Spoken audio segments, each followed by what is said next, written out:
Hello guys, welcome back to my channel and enjoy this fanfic part 2. Now let's start the fanfic. Jiraiya awoke, a drilling sensation running through the front of his skull. He knew that drinking so much damn sake was bad for him, but he needed to chug down as much alcohol to keep him laughing but not enough to force him to pass out. Either that or suffer the image of Tsunade pawing after Dan while sober. Jiraiya had never intended to drink so much. In fact, his need to perfect his newest technique was the main reason he wanted to keep his alcoholic consumption very light. But seeing the blonde angel of his dreams pouting for the attention of her boyfriend crushed all hope of that idea ever sticking to his head. As soon as he had been tossed aside in favor for Dan, Jiraiya had his orders tripled for the night. The only thing the Sannin remembered was walking out of the party and he did not even know who he was with. Quote. First this headache, now a crushing feeling in my chest. What's next? A god-forsaken heart attack. The white-haired shinobi reflexively reached up with his uncrushed free hand to his face and blearily wiped the sleep away, although the headache seemed much more eager to stay despite the dry face wash. The feeling on his chest was not exactly crushing, just heavier than the usual feeling that he received in the morning. Releasing a defeated sigh, he looked over to see what exactly was on top of him. In the haze of the moment and partial sleep, all Jiraiya could see was red and dots of blonde and creamy milk skin. Almost instantly it hit him. Tsunade was on top of him, well, not exactly on top. Her body was cuddled up beside him, an exposed leg thrown over the lower portion of his body. One of her arms was gracefully centered upon his chest, fingers curled lightly in that sleeping manner. Her porcelain face was buried at the crook of his arm, her face pressed into his shoulders. Tsunade's managed to cradle the side of his body, leaving Jiraiya to sweat drop and gulp at his current situation. Despite his well-deserved effort, the male shinobi could not tear his face away from the sight before him. The slit of her dress had slipped open, exposing every inch and curve of her perfect shapely legs. Not to mention obviously advertise the fact that Tsunade had chosen not to wear an underwear for the nightly occasion, leaving a portion of her bottom exposed. Jiraiya fantasized that she had decided not to wear underwear for him, to tease him with the fact later on when they meet up after drinks. He would trace his hands over every dip and curve of her body in a private hallway or room and ravish her body against the nearest wall until she panted and screamed his name in utter release and ecstasy. That thought quickly affected his physical state. Jiraiya could feel himself hardening, his member choosing now to salute the morning. Dropping his head at the complete idiocy of letting his fantasies run rampart while the object of those very fantasies happened to be lying on top of him, had Jiraiya silently and mentally knocking himself over and over again. Then it happened. Tsunade moaned and shifted her leg up, then back down. It was a completely innocuous movement, but his body felt the pleasure almost instantly. The fleeting electrified sensation of being rubbed upon his erection sent his thoughts and hard-on into maximum overdrive. The elder ninja could feel his swell beneath the folds of cloth that he wore last night. Throwing all caution to the wind, he instantly changed their positions. With swift movements and the help of his own chakra, Jiraiya managed to juxtapose his position with Tsunade without waking her up. His body continued to throb atop Tsunade. One of her long slender legs was cradled in between his. The pressure of holding his body above the blonde woman allowed for the muscles of his biceps to bulge. A warmth spread through Jiraiya, casting a blushing heat to his face and a faint strength of need for the woman beneath him. A snow-white head bowed, his nose brushing gently across Tsunade's cheek. With the movements he had to use in order to get on top, the dress line that underlined and protected her S had dropped down rather far. Not enough to fully expose her S to Jiraiya's sight, but enough to show the slope of her S with a hint of pink skin peeking out beneath the tantalizing fabric. Tsunade, Jiraiya murmured, a husky note drawled his words into an exotic purr. His nose traveled across her cheek, his lips a mere hair's breadth from hers. The mixing of their breaths intoxicated the rash shinobi, but he quickly avoided her lips before contact was made. He wanted Tsunade's kiss to be willing and open.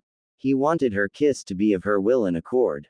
But he would revel in this moment, a moment he had with his chosen maiden. Jiraiya trailed his lips down her slender neck, the warmth of her skin flowering a smile onto his face. Her skin was smooth, just like the night at the hospital. With newfound confidence, his large hands moved to brush atop a slope of her rough calloused fingers moving to tickle every inch that was exposed. Jiraiya's lips moved over the line of Tsunade's delicate throat, mouth moving to lightly on the skin, curving over her collarbone and lower onto the slope of her. Releasing the skin, he inhaled the unique feminine scent that only Tsunade could release to intoxicate him. My Harem, how can you not see how much I need you in my life? How every moment you spend with him digs the knife deeper into my heart. With a solemn kiss to the center of her chest, Jiraiya moved to taste the remainder of the slope of her, as his hands continued to remain busy in exploring the rest of her clothed body. Tsunade's dream. Sis. I gotta go train, see ya later. Nawaki. Be careful, don't push yourself too hard. You're still young. Whatever sis. I can take of myself, you know that. Tsunade watched as her younger brother rashly ran off, jumping and practically tearing the air apart with his hyperactivity. Then with a ferocious rip, a blood-red sky grew over the sunny scene. The image of her brother turned from a happy dismal smile to a look of horror and utter terror. Tsunade ran towards Nawaki, screaming his name over and over again. Nawaki, get away from the clouds. Get out of there. She ran as fast as her legs could carry her. Yet the more force she added to her legs, the farther the distance between her and Nawaki appeared. Crimson lightning struck her brother. The bright flash of light forced Tsunade to cover her eyes, and within those moments a sense of despair and loneliness crawled into her heart. As she looked up from her position, she knew, and she was right. Nawaki was gone. Tears formed in her eyes and Tsunade dropped to her knees. She dragged her leg under her chin and bowed her head to cry, to spill the loneliness out into the world. You shouldn't cry, Harem. Tears should never stain your eyes. His voice calmed Tsunade. The man planted strong, firm hands on her shoulder, traveling towards her face. With such gentle firmness, Tsunade felt her face lifted ever so slowly to face her comforter. To her surprise, the scenery had changed from the foreboding omen to a plain field. The wind fresh and clean, shaded by a single towering tree. The face of the mystery man was blocked by the brightened sun behind his head. Dan, is that you? She called out frantically, needing the comfort of the arms of this man. Harem, don't shed those tears in front of anyone else. I want to keep you for myself, every last teardrop is for me and me alone. Her mystery man leaned over and kissed the tears away from both her eyes. His lips were warm, so soft and gentle as they brushed her eyelashes with such delicate intent. When he pulled back, Tsunade almost burst into another fit of tears. Her heart skipped a beat, her body light and weak. She spoke in a soft, almost content tone. Jiraiya, never share your tears with another man. Never. Tsunade promised. Jiraiya pulled back from tasting the skin of the angel beneath him. A soft smile graced her porcelain features, adding a sense of pride to Jiraiya's growing ego. Only he could pleasure the woman beneath him, bring her pleasurable fantasies in her sleep. If Jiraiya were to paint today in words, it would be a day he was actually happy. Her moans of pleasure, the way her face was filled with utter ecstasy at what his hands and mouth could accomplish, brought a joy and humbleness that Jiraiya had never felt before. It felt right. MDMM and Anna, Tsunade whispered in her sleep. Jiraiya eyed her form. She was practically glowing, a brilliant smile forming on her lips. Is she dreaming about me? He thought to himself with a fleeting hope. With a set absolution, the eager male leaned over to get a better hearing on what it was Tsunade was dreaming about. Dan. Jiraiya felt a crushing weight upon his chest, not the similar feeling of having Tsunade on top of him, but a weightless crushing feeling. It felt as if an abyss had opened up beneath him and he fell through the darkness like a boulder, with no end to the pain but eternal spiraling down. He had hoped, almost to a fault, that she had feelings for him. That she had regretted being with Dan and letting him go. Now it was absolute. Tsunade was not in love with him, but with Dan. And no amount of praying, cursing, or pleading would ever change that fact. With little effort, Jiraiya pushed himself off of Tsunade, off of the bed. His eyes glanced over her body, aching at the welcoming temptation of her nearly exposed form to his sight. Tearing his eyes away, ashamed at the knowledge that she could easily toy with his feelings and still he would return to her at the slightest hint of interest. With a defeated slump of broad shoulders, Jiraiya reached up, long slender fingers rubbing tired features. Massaging some common sense into his brain and hopefully some act of higher power would deem him worthy of figuring why he was punishing himself with these acts that always ended in self-depreciation and loathing. Forget it, he murmured into thin air. Reaching down for the thin blanket that had uselessly fallen off the futon during the night, Jiraiya tossed the object across Tsunade's prone body. With one last lingering look, he exited the bedroom and moved towards the kitchen. Already having lost most of the morning, training could wait a little bit longer. I fluttered open and the smell of sweet fried eggs and omelette wafted in the room. Tsunade blearily looked around and idly wondered why Dan was cooking breakfast and why her room had a very masculine scent and decor. Sitting ramrod straight, a gasp pulled from her lips. Shit. Closing her eyes, the blonde medic tried of what had happened last night, and who it was she had left with. It sure as hell was not Dan from the looks of the room. Think, she chastised herself, not wanting to leave the room and find out that she shamed herself with some stranger. It was all a drunken haze. An image of Jiraiya with a frown upon his face shook her to the core. What would he think? Her mind idly thought. Wait, I'm supposed to think about what Dan would say or think. Not Jiraiya. She chastised herself for the slip-up. Silently cursing her predicament, the bone petite woman cautiously lifted the blanket that covered her body, the only form of shielding that she had against the truth. Cautiously, she peeked underneath the thin cotton to find, in absolute prayer, that she still had on her dress from the night before. Good, it meant that nothing bad happened from the night before. At least that offered some comfort to the torn woman. Drifting off the bed, Tsunade readjusted her dress, making sure all the bare essentials were covered. The sounds that emanated from outside the bedroom blew all thoughts of a silent escape. A resonating sigh blew from her pouting lips, and instead of charging out with an anger of a woman who had the hangover of the century, she instead chose a more classy, less violent option. Amber eyes glossed over the surrounding room. Everything here seemed to scream masculinity and bachelor. The sheets were a navy blue color. The frame was surprisingly not a futon, but an actual bed that was off of the floor.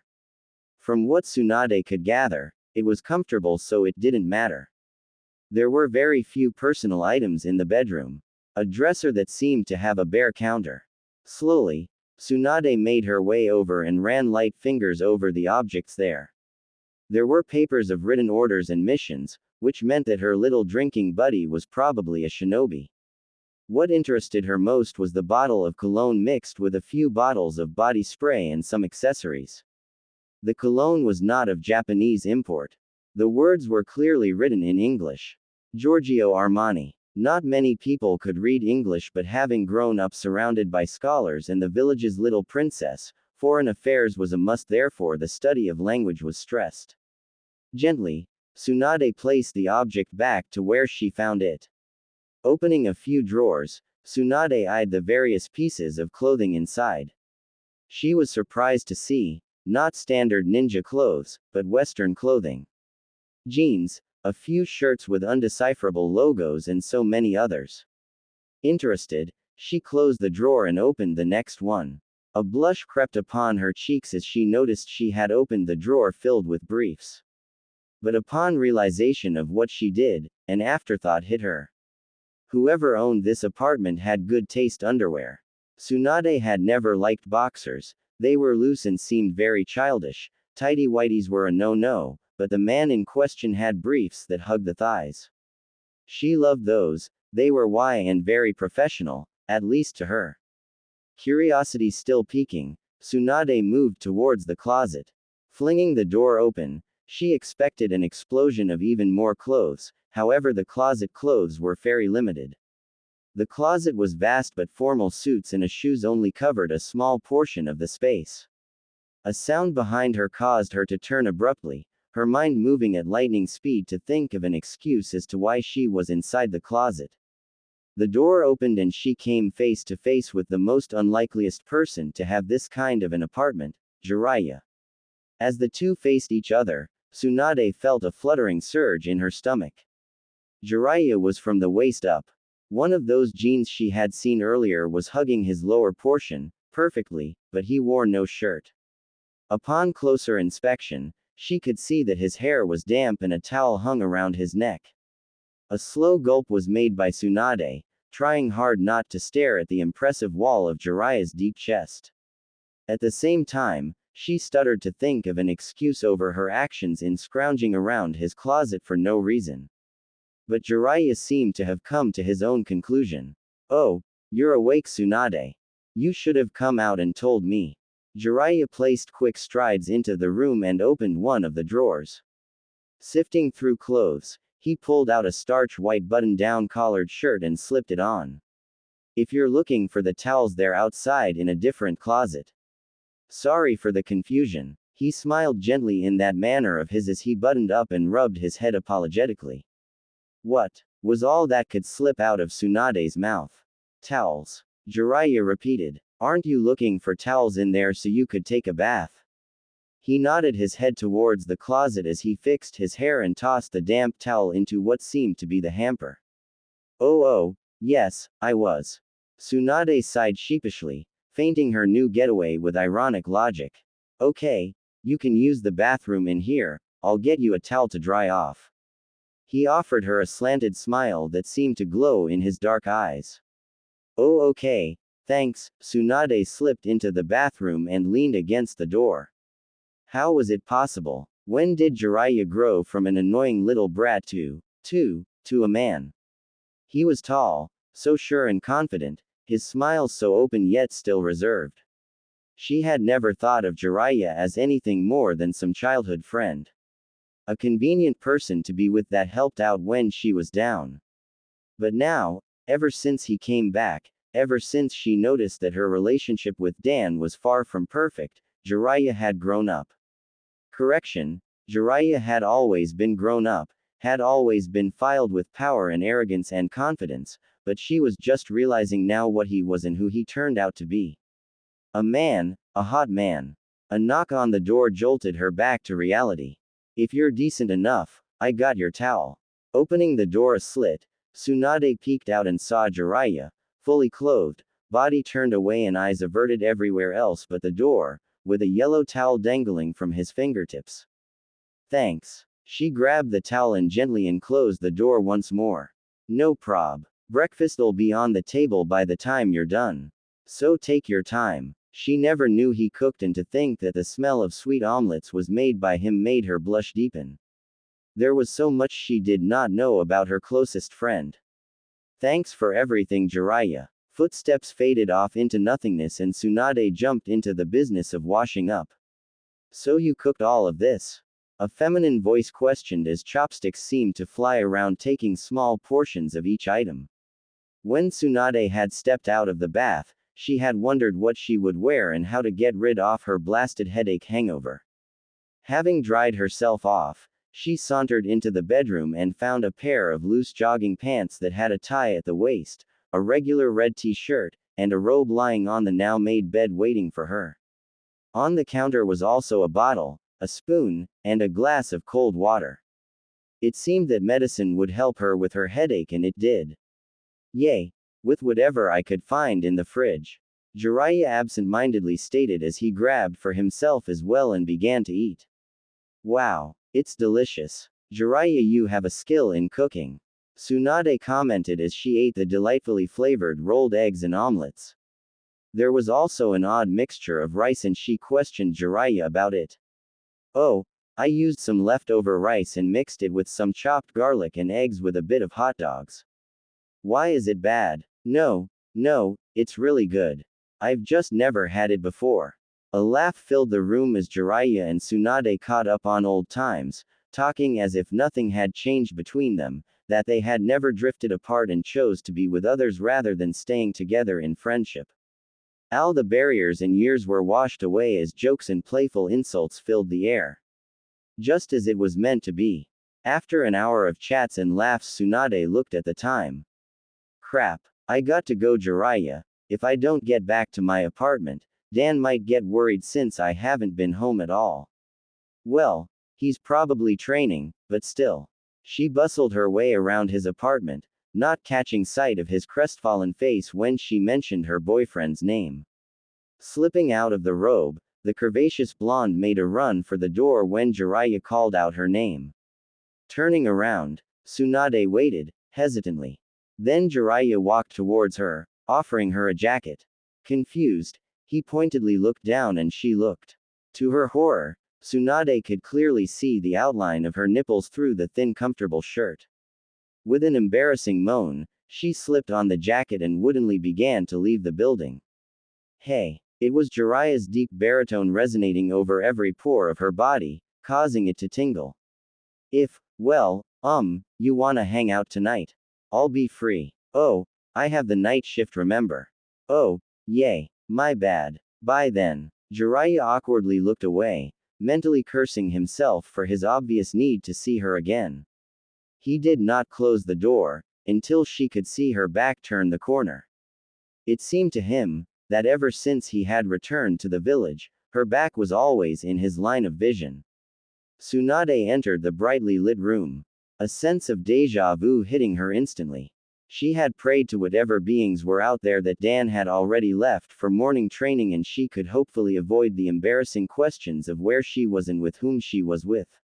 Seeing nobody upon the entering, a little flutter of hope filled her body. Latching the door closed behind her, the young medic moved through the empty living room and tossed her red dress onto the couch. Suddenly the bathroom door flew open, thick stream of steam flowing out with a smiling Dan carrying a bottle of shampoo. Two pairs of eyes met awkwardly and Tsunade felt a crushing weight filling her lungs. She had hoped to avoid this little meeting but to no avail, she would have to have it. Oh Dan, you're still here. Tsunade tentatively stated. She watched as Dan closed the door behind him resolutely. To make sure no steam left the bath, Tsunade idly thought. Yay! The Hokage let everyone do training on alter times since most of the ninjas were knocked out from excessive partying. Oh, well, I was just going to grab a few things and take a quick shower. She watched as Dan looked at the steaming room behind him in a questionable glance. Oh, well, if you're using it, I'll just grab my stuff and shower at Naruto's, so you won't be late or anything. Perfect. Now she had an escape plan so not questioning could be done. Dodging around him to get to the bedroom, Tsunade saw that her bottle of lavender chamomile shampoo was empty. Empty already? I just started using that last week. She stated comically, wanting to fill the chat with idle nonsense to avoid the real questioning. Yay, I spilled the rest of the bottle. Sorry Tsunade. Dan blushed affectionately and shrugged his shoulders. Tsunade grabbed her spare clothes and undies and hoped to make a clean exit. Smiling and waving, she bid Dan a goodbye and practically tore her way down the street to Naruto's apartment complex. Upon arrival she slammed her fist onto the wooden door and waited for a full second before banging again. Not 2 seconds later, followed with insistent thumps, did the door finally open, revealing a very haggard-looking redhead. You would think that a woman who suffers the night shift nursing duties would be a bit more appreciative rather than barging in and banging down on their best friend's door. Sorry, it's an emergency and I need help quick. Tsunade sidled inside and released a tempest of a growl into the air. Help with what exactly? The question did not fall from Naruto's lips but from a different woman with a familiar voice. Ruka. Turning her head towards Naruto, Tsunade threw her hands up in the air and practically shouted. You let her in with no fuss and lecture me on not being kind.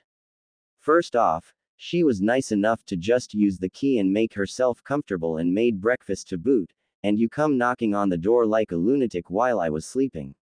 See, I choose who I fuss to very carefully. The redhead seated herself next the dark-haired nurse and crossed her arms while staring at Tsunade expectantly. What? The buxom blonde asked. You come barging in here and ask me what? You said you needed help. Oh, well, yes I do. You see, Tsunade did not know how to tell Naruto that she had spent the night with Jiraiya. The two were still in the process of feeling each other out, and to be the cause of their breakup would scar the medic in more way than one. You see, I woke up at Jiraiya's apartment this morning and everything was cloudy.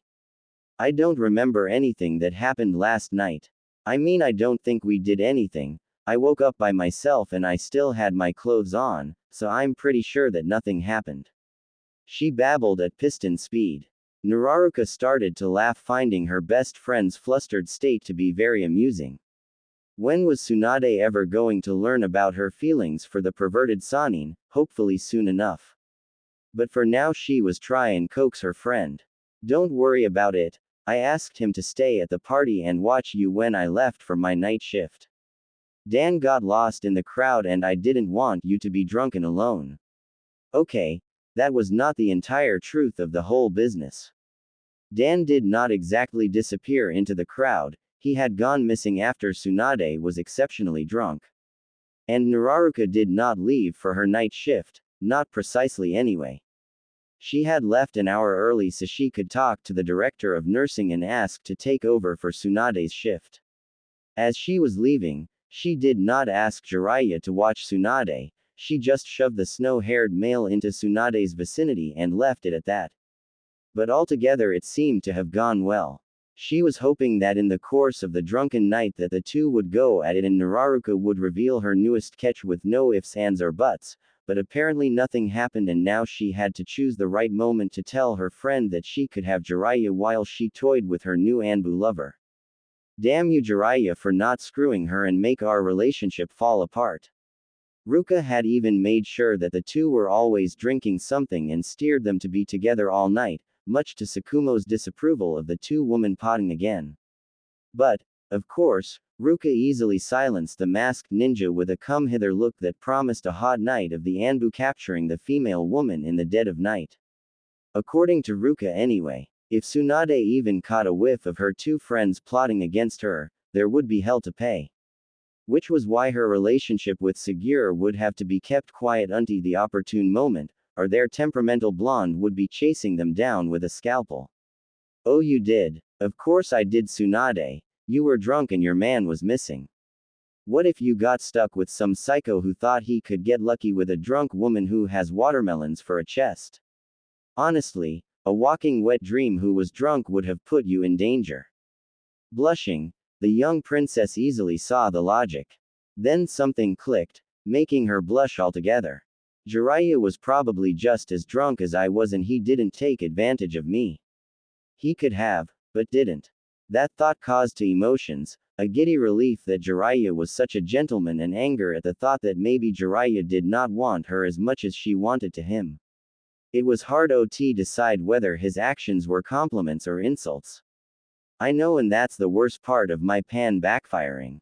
Naruto thought, releasing an exasperated sigh which was only picked up by Ruka. Causing the dark-haired woman to smile knowingly beneath her pretty morning face. Well, at least he has some good character. She finished off while still thinking. Yay, the character that screws up plans and people's relationships. Geez, I can't openly go out with Segura in this kind of situation. Yay, maybe, Tsunade half-heartedly stated. Well, what else is the problem? This came from Ruka, who had been silently watching the two interact. Between the three women, Ruka was by far the most calculating of the bunch. She was quiet and far more reserved in her participation to her best friend's antics, but that air only left men and women alike salivating over her. The cool and distinguished aura balanced the enhanced the presence of their female assembly. And ever since the demure woman began to date the mysterious Hitaki Tsukumo, the bar was raised from simply being hot to absolutely scandalous. One only had to think about what happened between the two behind closed doors before nose-bleeding their way to the hospital. What do you mean? I mean, Tsunade, There has to be more to your agitated state than accidentally waking up the bed of Nararuka's current boy toy. Ruka, the ever so blunt woman, easily tore through Tsunade like a knife through cheap paper. Nararuka merely sweat dropped and cast a sheepish look at the petite woman sitting next to her on the couch, who for the masked part merely shrugged in that manner that said, "I call M as I sees M." Well, I don't want Dan to find out. He was at the apartment when I came home, taking a shower and getting ready for training. I had to practically stumbled out of that apartment. Luckily, he didn't ask me where I spent the night and with whom, so if he ends up asking either of you, can you please just say I stayed with you, Nararuka? Since he knows that you went to work last night and Ruka probably spent the night with Tsukumo. She offered Ruka a guilty smile, but her friend merely shrugged. I did spend the night with Tsukumo, playing a good round of cops and robbers, since he already has the mask for it. A sly smile crawled upon her face, one filled complete and utter satisfaction. The other two merely rolled their eyes and chose to get back to reality. Well, if that's it, I am going to bed and getting a long day's sleep. And I'll be taking a shower and fixing lunch when I am done. Okay, while you two choose to be lazy, I guess I'll get going. Gotta cover for one of the nurse staffs since she is now on maternity leave. Bye guys. Ruka stood, stretched and waved goodbye to her two friends and walked out with a laugh. The other two laughed for no apparent reason, just caught up in the moment and went their separate ways. The entire day had been a complete and utter bore. Nararuka had claimed to be extremely sleepy and had slept the afternoon away. Being one to make the playing board even, Tsunade had made a lunch that she knew she could cook and would taste good, but left it for her friend to eat later. Then she had gone off to the market to fill her own apartment with something edible. She did not cook, but Dan usually did if he was home early enough. After stocking up at the market, she had gone home and filled the cabinets and refrigerator with the food she had bought. Afterwards, cleaned the apartment, did the laundry and went to gamble the small portion of the money she always used when she got paid. Through the course of the time, she had lost all of it, not surprisingly. However, it killed time and before she knew it, it was close to dark. Fixing herself a sandwich and tea, Tsunade ate at the dining table alone and went into her bedroom to get some sleep before heading off to work. Oddly enough, Nararuka had not called her or even dropped off to say hi after sleeping. The night shift must have killed her tired. Hopefully things would die down before she got in today. Drifting lazily to sleep, Tsunade idly pondered her dream, the main cause of her hysteria with Nararuka earlier. How could she fall for Jiraiya, right when he was getting into a relationship with one of her friends? What would another woman do in this kind of relationship? Soon sleep engulfed the young woman and her last words mumbled were words she would have denied ever saying. Jiraiya Woe busy night, Tsunade noted as she jogged towards the hospital entrance. She was late and she knew it. Dan had forgotten to set the clock back so it would go off at 11 o'clock, and instead it never went off. The busty Sani nurse had awoken at exactly 11:37 screaming and hollering. Grabbing her uniform here and there and putting it all on. She was surprised that the hospital had not called her in for being late and all. Making her way towards the front sliding doors, Tsunade snuck in past a few medics and bounded her way towards the reception desk where the familiar face of the plump night nurse smiled at her. Got an emergency, Tsunade? We are so booked that you have to wait at least an hour or 6. What? No, I'm just here for my night shift. Sorry I'm late. Dan forgot to. Night shift. But on the roster you were scratched out and replaced. The plump nurse stated, pulling out a clipboard and flipping through the pages. What? No way. By who? Hey Tsunade. Tsunade turned to be greeted by a flushed Nararuka. A Nararuka wearing her full uniform and charts. She wasn't supposed to be working tonight. Nararuka, I thought you had this night off. Oh, I called in earlier and begged Daria-chan to give me your night. Sorry. The woman stated with an embarrassed and regretful sigh. I forgot to tell you since you were so upset earlier. I hope you are fine with it. Tsunade simply guffawed at her. You couldn't remember that important fact, honestly. Then she burst out laughing. Well, at least I can spend what left of my night with Dan in celebration of our anniversary. But why on earth would you want to work another shift? Oh, I was going to buy myself a new TV, so I'm gonna ring in on any cash I can get. The redhead lied ever so cleverly. Well, when you get it, I own half since you're basically stealing a piece of my paycheck. Haha, you got it. Naruto watched her friend disappear, physically wiping the sweat that had appeared as she lied on her toes. Damn, that was close. She almost got you, huh? What the hell? Naruto jumped sideways as Ruka popped in her 2 cents right next to her. Clutching her heart, she continued. I thought you left already. Oh, I'm leaving now and seeing Sakumo. The dark-haired mystery stated matter-of-factly. For what? To play cops and robbers. Nope. That's old. Probably Anbu operative captures the spy. That is always fun. I did not need to know that. You can take your role playing right out the door, thank you. Ruka laughed heartily as she concurred and left. As she did so, her friend thought. Definitely going to try that out with Sagir. I mean, he does have the mask. Tsunade felt giddy. Now she could salvage her anniversary and try to make it up to Dan. Oh, he was going to be very surprised at her plan in sorry to him. Sorry for so many things. She had gone to the local shopping district and bought a piece of lingerie, in which the lecher of the man who had rung her up was more than happy to fondle as if he were thinking of her in it. Which he probably was. She had also gone to the local grocery store and bought desserts to use for their anniversary. Strawberries, chocolate, a bit of cream, and candles for ambience. Tonight was going to be her night, hers and Dan's. Reaching her apartment, Tsunade felt her heartbeat quicken. The thought of spending this special night with Dan was making her blush and flush altogether. Making her way towards the door, she opened it and stepped inside. The darkness was overwhelming, and the room was unnaturally cold.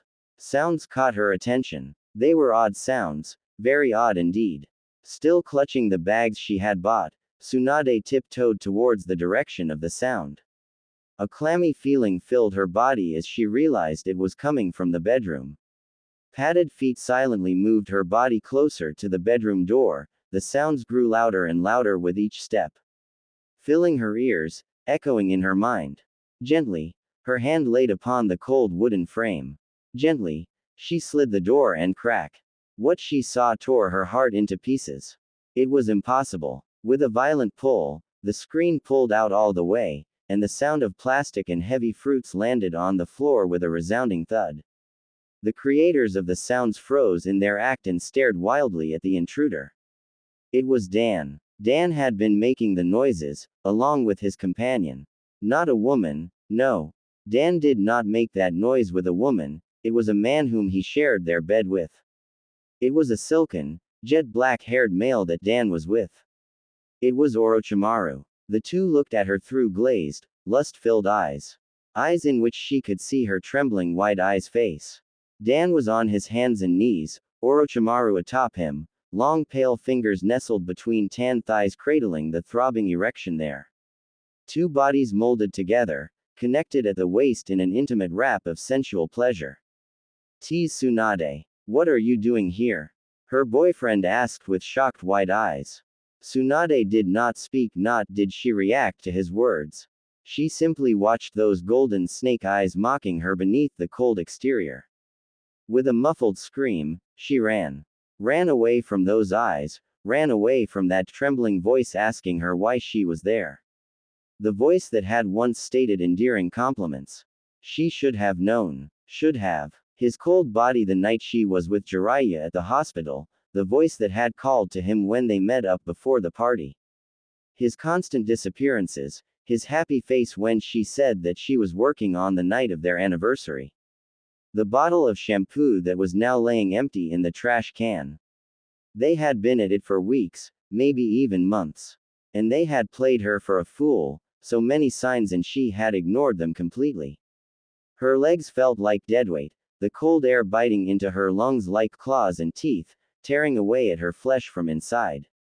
Tears blurred her vision, but her body kept on moving. Her body could not stop, mind not knowing where, but legs moving knowing where to go. Before she could stop herself, she felt wood slapping against her palm, the voice of someone calling her to wait. A door opening in front of her. And there, so clear and cut, was the massive form of Jiraiya. Towering and controlling. He wore only a pair of silken black pajama bottoms, his body covered in droplets of water and hair damp and smelling of mountains and masculinity. She did not know why she was here, why her body had taken her here, but there he was. With a piercing cry, Tsunade ran into his arms, buried her face into his broad chest and let her scalding tears flow, mixing with the water streaks upon his marble chest. Jiraiya did not wonder why, did not ask anything, merely wrapped his arms around her body, warming them instantly in his embrace. The look on her face, the way she had looked up at him like a source of light was his undoing. He did not care what had happened, all he knew was one thing. His Harem was in pain, and he would do anything to keep those tears away. Wet tears, pain. Jiraiya could feel every stitch of hurt that Tsunade felt, her cries of anger and even melancholy.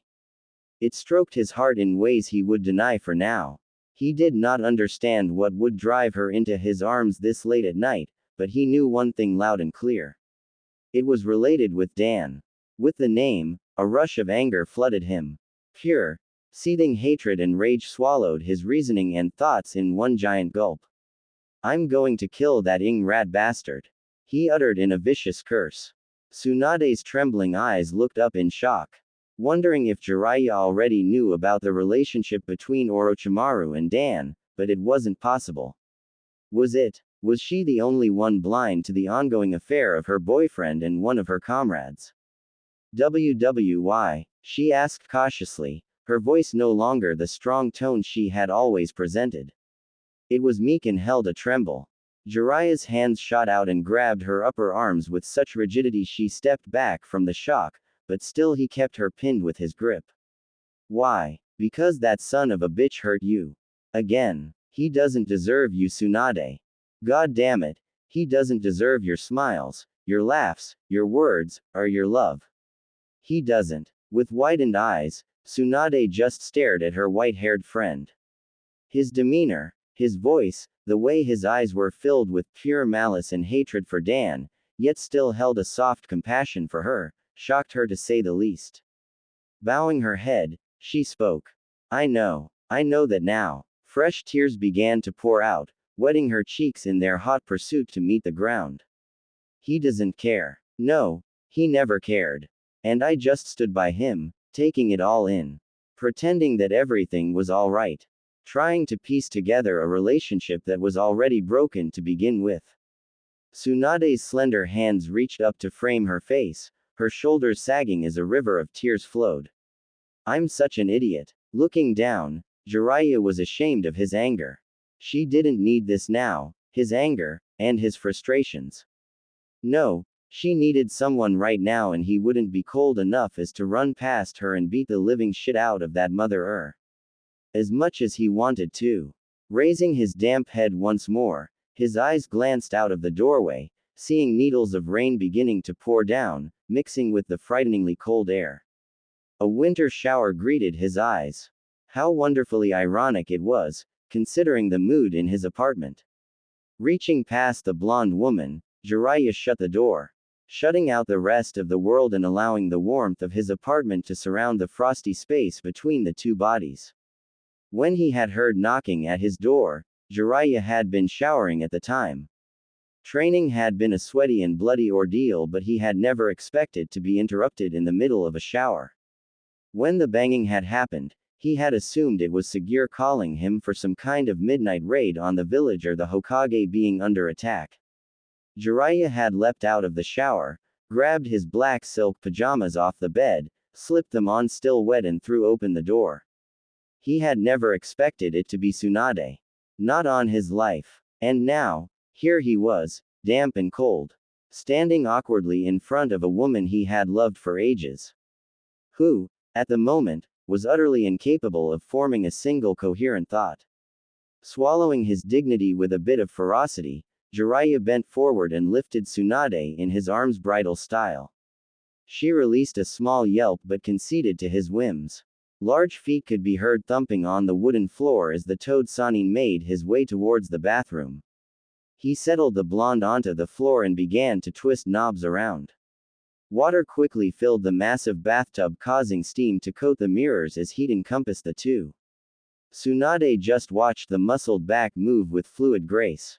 Her eyes traveled about the massive frame, absorbing the feline fluidity in which he moved. "You should get out of those clothes and get some rest. Just wash up and call me when you're done." Not once did he look into her eyes. She needed to see them, needed to know if everything was going to be alright. "Jiraiya, please look at me," her voice was cracked, pleading with him. And he turned, a small smile gracing his features in that reassuring manner. A fleeting feeling passed over Tsunade, wrapping its solemn wings around her, comforting her. The white-maned male did not need to speak, the look in his eyes were enough. "He's going to protect me, no matter what. Everything's going to be alright." For once in that night, a small peak of a smile graced his princess's mouth, her laughter sparkling in the once dead eyes he had seen earlier. Relaxation consumed his being, the tension suddenly flying out of the door. A blush was gracing his cheeks and Tsunade could not tell if it was from some kind of embarrassment or the warm steam that flowed in the space between and around them. "The towels are in that sliding closet and the, soaps are all here." He reached up and scratched his cheek absent-mindedly, trying to not sound nervous or shy. Smiling with that devilish air, Tsunade walked forward, forcing her feet into tiptoes and planting a sweet chaste kiss upon Jiraiya's unoccupied cheek. This startled the elder male and he simply looked at her in reserved concern. "Thank you," she murmured, before tottering towards the edge of the bathtub and dipping her fingertips in to check the temperature. A ticking touch that caused ripples along the surface. A full-on blush had graced her cheeks and she did not want Jiraiya to notice. Preoccupying herself with the water, Tsunade leaned forward, letting her hair fall inconspicuously around her face, not lifting it once until she heard the gentle click of the door closing behind her.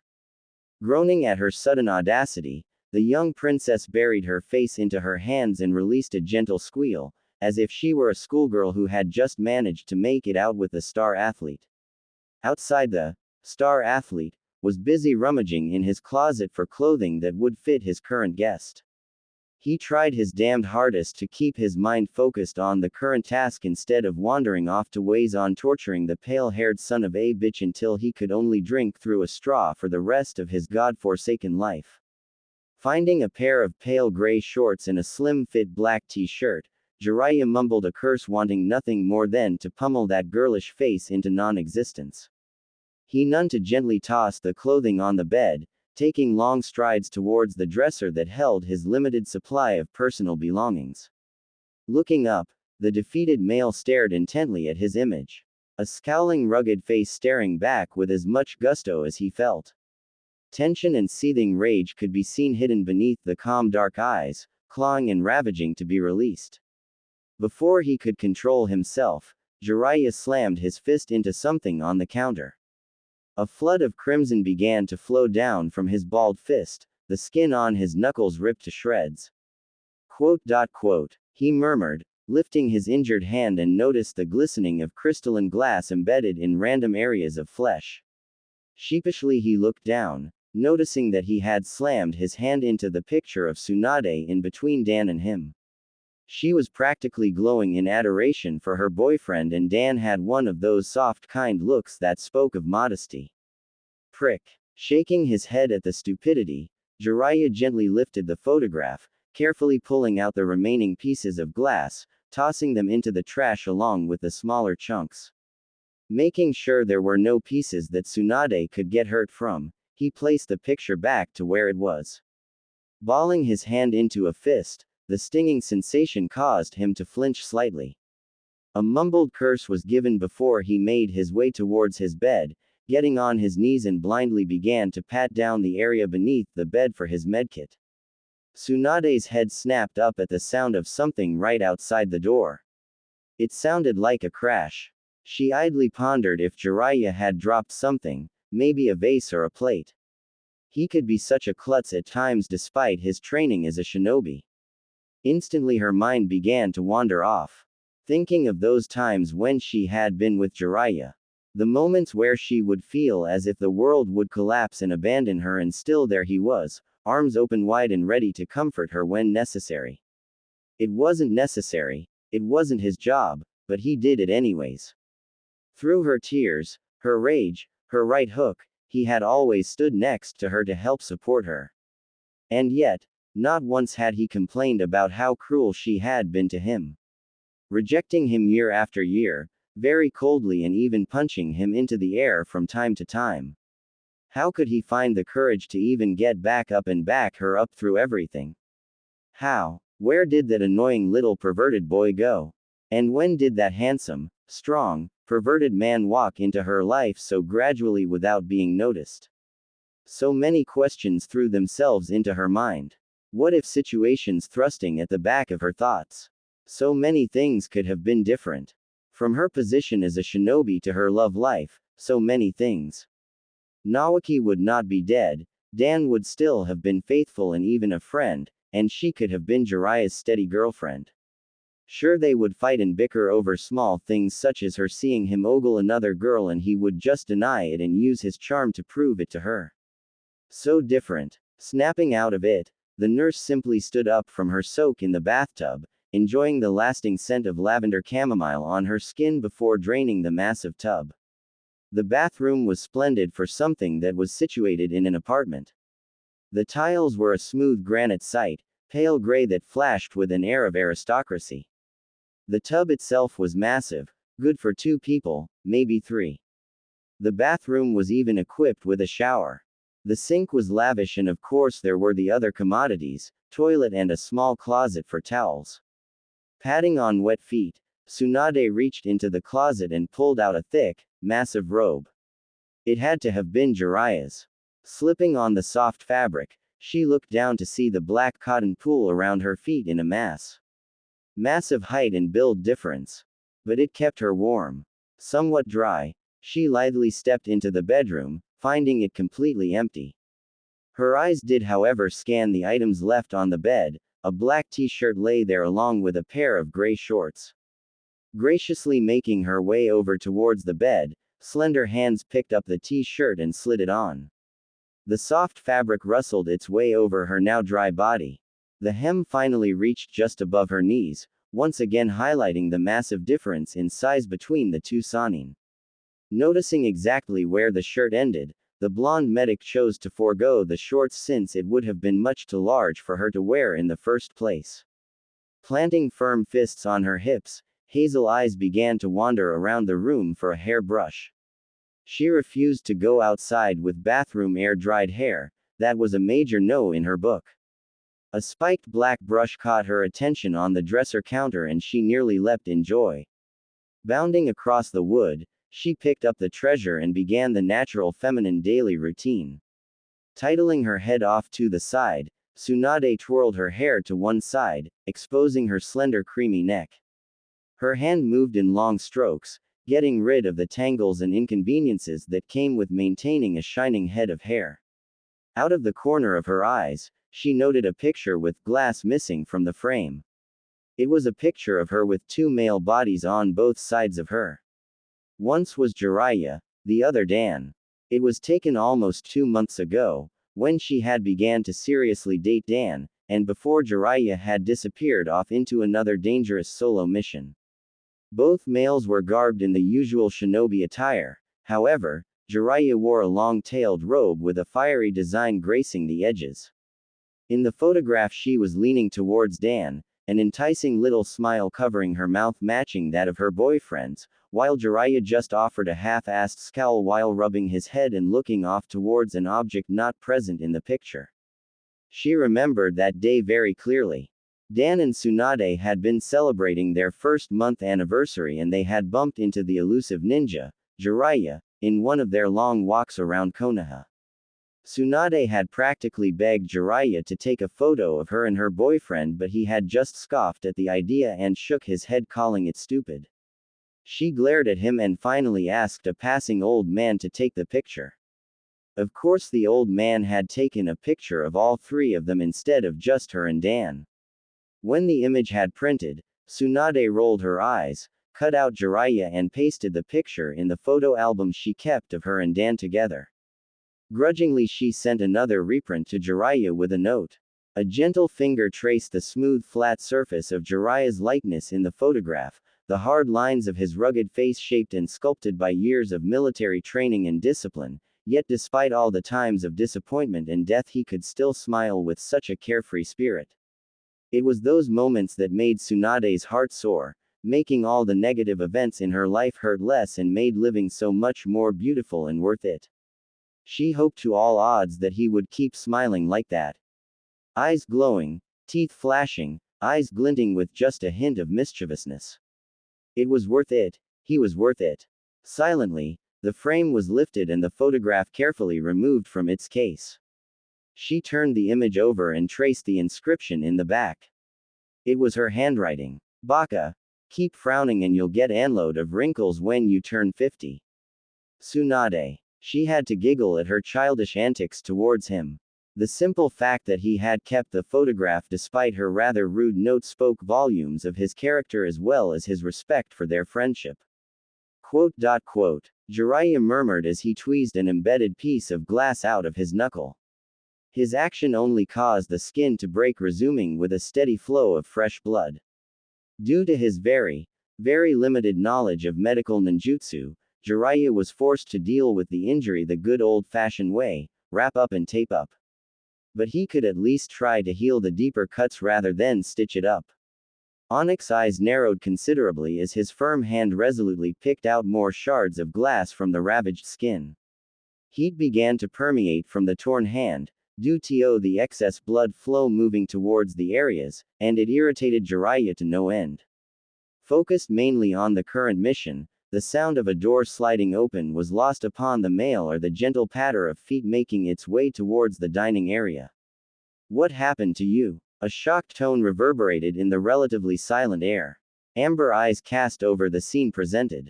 Jiraiya holding tweezers above an obviously bleeding hand and clear plastic cup reflecting rubies from blood-covered glass piling up consistently.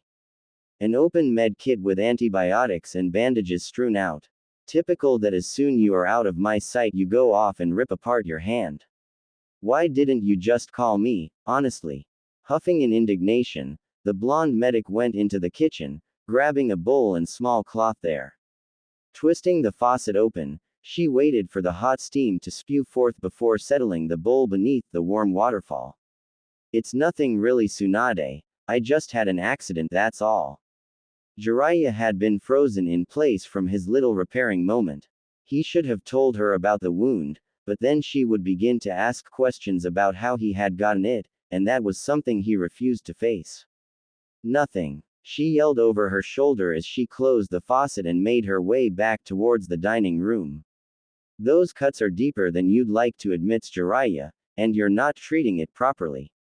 If you don't clean the wound and wipe the blood off, you won't be able to see the actually pieces of glass still there. She scolded heavily. Taking the chair right next to him, she reached forward and plucked the tweezers from his hand, dropping it directly in the steaming bowl.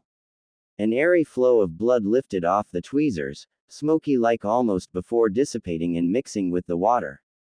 She grabbed the cloth and soaked it in the liquid, squeezing to let the excess water out. Finished, she grabbed his bruised hand and tugged it closer to her eyes. Inspecting the area of damage, she settled it back down on the table and began to gently wipe away the blood. Jiraiya had always expected to feel rough hands from Tsunade, always working and moving, and her ninja training was even more brutal. To his utter surprise, her hands were smooth and soft, completely different from what he had come to expect. Soon his mind wandered, absorbing the sight of her hands stroking his, gently, caressing almost. Was this something that Dan had experienced? After training and bleeding, would he come home and have Tsunade treat him like this? It was so comforting to have her around, touching him like this. Jiraiya concluded that he could get very, very used to such things happening around in his lifetime. As she sat there absorbed by the medical situation, the elder male could clearly inspect the angelic features creased in worry. The glass isn't all that deep, but you can still see some of it left over in there. This might sting, but I'll try to be as quick as possible. With that single warning, deft hands plucked the tweezers from the bowl after dropping the blood-soaked rag in and began to gently part skin before gripping one shard after another. Tsunade tried hard to focus on the task at hand. However, her mind kept wandering towards the vast thickness of Jiraiya's battle-scarred ones compared to her smaller slender digits. From what she remembered the first day, the myth about man and large hands was definitely true. Blushing, the little princess slid closer to bow her head and hide her blush. This action caused Jiraiya to look away, grateful that she could not notice the crimson creeping along his cheeks at her sudden closeness. Glad that her focus was mainly upon his injured hands and not his face. Still blushing, Jiraiya spoke, not wanting the pervasive air of awkwardness to cloud the situation. Well, since you're staying here, I'll take the couch and you can have my room. Raising a brow, the blonde woman looked up in surprise at the bold display of chivalry from the perverted king himself. Well, I'm the one imposing upon you, Jiraiya. I don't mind taking the couch, really. You don't have to go out of your way to treat me so. No, please, take the bed. I won't be able to sleep well knowing that you're the one sleeping outside in the living room. He offered her a chaste smile and eyes that rivaled those of puppies. Tsunade caved instantly, a serene smile gracing her angelic features before she acquiesced to his decision. Fine, just for you. I'll take the bed. The conversation quickly lightened the mood. That air of awkwardness vanished. The friendship the two had built began to rear its head, falling into a routine of jokes and walks down various memories of the two of them. A silent rule of not bringing up Orochimaru or Dan was erected and neither tested the limits of that border. Jiraiya could not help but stare at the gorgeous amber eyes before him, sparkling with life and a sheen of happiness. He loved how she giggled at his minute and ridiculous jokes, her body shaking in mirth at the stupidity he could induce himself to. She would mouth, "Stop," past her giggles and lean over to finish up the job. Jiraiya would close his eyes and inhale the scent of her hair as it brushed past his nose, a lilting smile forming across his pleasant features. Okay, done, she triumphantly reiterated into the air. Letting loose a rolling laugh, Tsunade leaned back from her position and stretched her arms out wide and back to clasp her hands. Her head was thrust back and Jiraiya gawked at the sight before him. Unfortunately, he had no sets of underwear for females and Tsunade had simply just put on the shirt. Her lack of undergarments were quite evident to the entranced Sannin. He could easily see the outline of her nipples and exquisite S through the thin red fabric and his body stirred instantly at the sight before him, much to his own horror. He couldn't, not here and not now. He was only wearing his thin black silk bottoms and if he got a hard-on now it would be as clear as a black cloud on a sunny day. Standing up quickly, the white-maned male rushed past the blonde and made his way towards the bathroom connected to the living room. Amber eyes shot up in alarm at the speed in which her counterpart had moved. She turned her head in time to see the door slam in an angered thud tinged with urgency. Left behind and bereft, the medic stood and apprehensively approached the locked door, gently knocking on the wood. Jiraiya, are you all right? Yes. Cam backed the answer with a rough baritone. It was a voice laced with annoyance and had quite a bite to it. Tsunade bristled at the cold and angry in which he had answered her. Is something wrong? What happened? Please, she begged, a welling of tears clouding her gaze. Tell me. Her statement hung within the air. The moment of happiness was gone and cold distaste filled the distance and barriers between them. Jiraiya had no answer for her. How could he possibly tell her that the reason he was locked up in this bathroom was because he had a boulder between his legs that wanted to rip off the clothes on her body and ravage it for the next week or two? How was he supposed to tell her that he wanted to jack off in peace and fantasize about her until he couldn't explode anymore? It's nothing. Just go to bed already. I'll be fine. Jiraiya rested his head against the cool wall. His raging heart-on throbbing for attention as it rubbed against the silken fabric of his bottoms.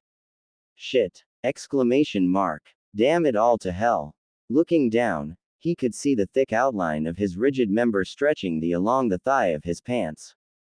Closing the thin skin over dark onyx orbs, Jiraiya walked forward to plant massive hands on the porcelain edges, fingers gripping tightly. His mind ran through various scenarios that would lessen the arousal. He thought of the ninja oath he had sworn, knocked off the rules and policies when donning a uniform, reminded himself of the form of his former sensei. Anything and everything. Slowly, but surely, he could himself gaining control of it. The massive male breathed slowly and listened to the subtle bustling of Tsunade on the other side of the door. He didn't know what was going on, but he surmised that she was most likely just cleaning up the mess he had caused. Outside, the blonde medic was gathering the leftover pieces of cloth and bandages and planted them back into the first aid kit along with the ointment and cleaning tubes. She kept herself busy with taking the blood-filled bowl and dumping the water into the sink before washing the object slowly. She didn't want to think right now, however, her mind ran over scenario after scenario within her thoughts, hoping to catch anything she might have said or done that would leave him angry. Nothing. Sighing at the now clean table, Tsunade chanced one final look at the bathroom door. She did not want bad blood between them, but she did not need to apologize. In her eyes, she had done nothing wrong to provoke such a strong response from the elderly male. But she would not stoop to a tantrum. With her head held high, Tsunade gently wrapped her fingers against the fine wood and whispered softly to the occupant. "Good night, Jiraiya." With that, she turned upon her heel and quickly padded over to the bedroom, sliding the door closed behind her. A gentle thud could be heard from the bathroom as Jiraiya gently berated his stupidity. He could not even get words to come out of his mouth, and the stupidity that he had thought left him years before returned with a vengeance. Closing his eyes tightly, he sighed in defeat and opened the door of the bathroom. Flicking off the lights, eyes scanned the clean table and stowed equipment. He felt like complete for making her clean up when he was supposed to be making her feel better. Stupid. Just stupid Jiraiya. He muttered as his eyes longingly stared at the dark sliding door separating him from the golden woman of his dreams. Growling in frustration, he simply went to the closet and pulled out a thick blanket and planted himself onto the large L-shaped couch. Getting as comfortable as possible, Jiraiya tucked his arms beneath his head and wandered off. It was a cold night. Just like yesterday and now today as well.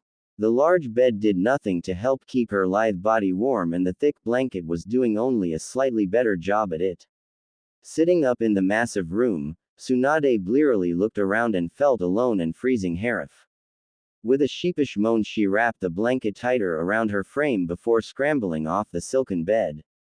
She needed to gather warmth and her toes were chilled to the bone. With a rather clumsy strategy, her feet pattered across the threshold between her and the door, sliding the offensive object silently aside. Amber eyes adjusted to the dark room in front of her, a feeling of déjà vu claiming her. It reminded her of last night, when she had found Orochimaru and Dan together. She closed her eyes tightly, rooted to the spot, and urged her mind to bury the disgusting image from her thoughts. She would not allow this to happen to her to affect her. Finally, her eyes snapped open. Looking, searching for her lifeline, and there he was. Laying down in splendid glory, exposing the muscular frame of his body to the moonlight. He looked so inviting, so tempting, so hot. Her mind screamed in a violent rip of desire. Her eyes roamed over the chiseled plain of solid valleys and hills of pure muscle. Urges to trace over that body with her tongue was so overwhelming, Tsunade was sure she would pass out from the want. The eye candy shifted onto his back, one arm casually falling to the side and hang above the floor. Damn, look at those muscles. Unbeknownst to her, a pink tongue darted out to trace the contours of her plump lips. A glazed look captured the reflections in her golden gaze as legs betrayed her and moved closer and closer to the prone body.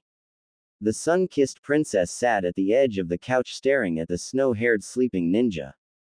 Giving into her physical needs, the young woman draped the thick blanket over the sleeping body and proceeded to lay down right next to him as well.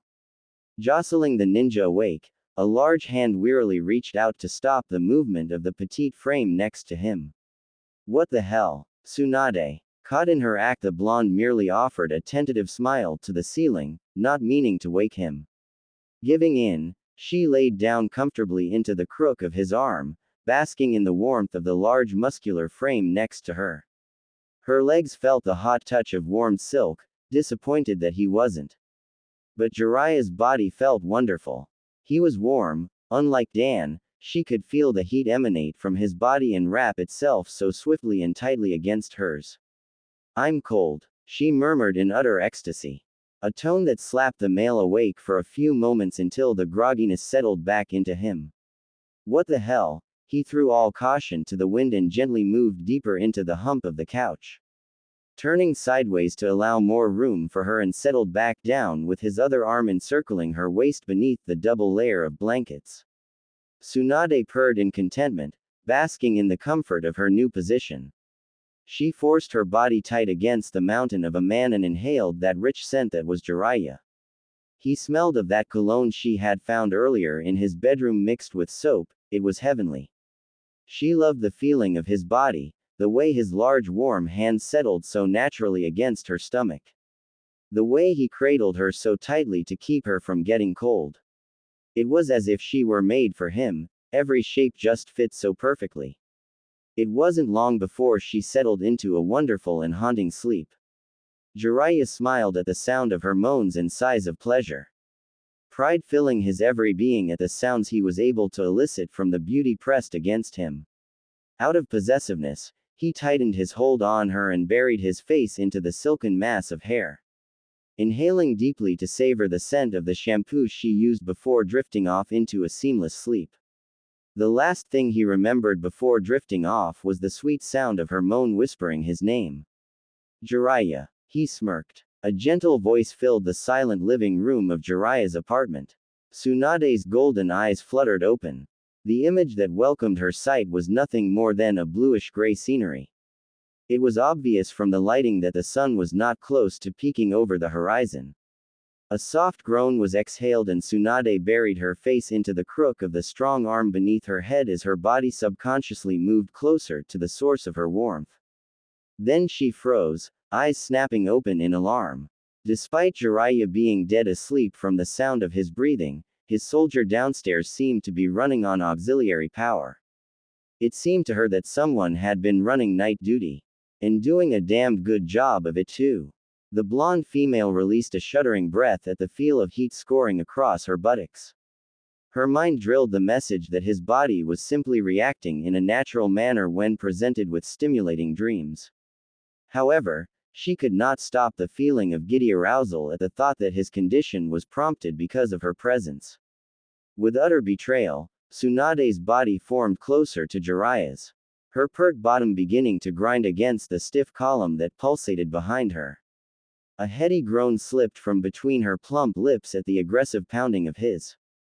It felt so dangerous, so hot, so alive. Jiraiya released a stifled moan in his sleep, causing Tsunade to freeze her movements. In the silence, she remained frozen in her lewd position, hoping to all things living that he did not awaken. To her relief, he did not. Instead, Jiraiya shifted his position until his other arms was recklessly thrown over her shoulders, cradling her securely to his well-muscled chest. Once he settled back into a seamless sleep, Tsunade cautiously grinded against his growing hardness to make sure he was indeed knocked out again.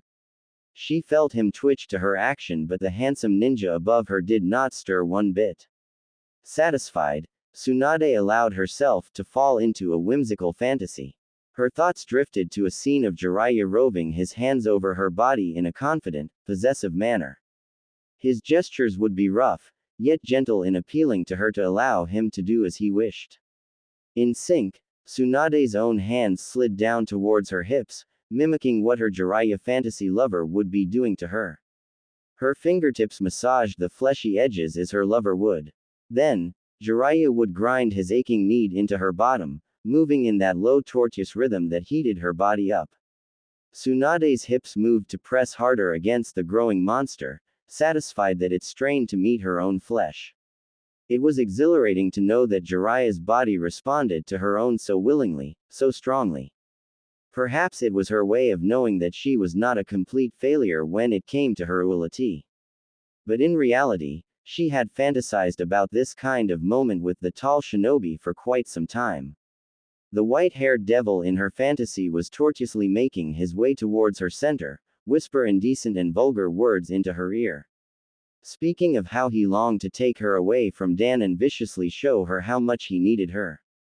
Her fantasy lover cupped her aching in the same manner as her own slender fingers touched hers. Gently, as she knew Jiraiya would be with her, Tsunade slid a finger deep into her flesh, finding a rhythm to ride her fantasy to. Jiraiya would wind her up slowly, taking his time in reveling at how wet she was for him. How tight her body would be for his invasion. At present, Tsunade was squirming next to him, one hand tucked between her legs, pleasuring herself at the thoughts of Jiraiya, her other hand dug into the thick cushions of the couch. Just as her fantasy lover would bite into the soft flesh of her neck, the sun-kissed princess felt her body spasm into the most enriching orgasm ever. She tightened before a fresh wave of utter satisfaction tore a muffled moan from her lips. She had never had an orgasm such as that with the thoughts of Dan, never. Soon after, when those waves dulled and stopped, stupor began to kick in. With that, the medic rearranged her position, removing her hands from the slick wetness before throwing the blanket over her body to encase both her and Jiraiya in a sweet cocoon. Light streamed across the wooden floors. The gentle rays slapping Jiraiya awake almost instantly. With a muttered growl of incoherent curses, the lithe male snapped those onyx orbs open. He was never really a morning person and hated being awoken by the damned sun. It took many moments for Jiraiya to realize that he was not in his bedroom. The sun never really hit him within his room, usually just the foot of his bed. It took another moment for the young male to realize that he was not fully alone. A striking sense of déjà vu hit him once again. There, lying next to him was the most glorious sight he could lay eyes upon.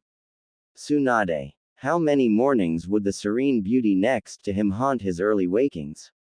If Jiraiya had a say, it would be every morning. Those dark eyes roved over the silken woman, lust pouring into the dark pools, drowning all reasonable thoughts. A gentle throb had him groaning. Although his mind had just registered for the day, his lower half had been responding to the warm presence next to him all night. He could feel his straining against the silken threads of the pajama bottoms. Stretching the cloth to press insistently against the rounded flesh of Tsunade's firm. A sharp breath was inhaled as the woman beneath him mumbled in her sleep and pressed even closer. How was he supposed to get out of this one now? Cole's eyes slipped down to look at the intimate connection between the medic and himself. What he saw nearly had his eyes pop out of his head.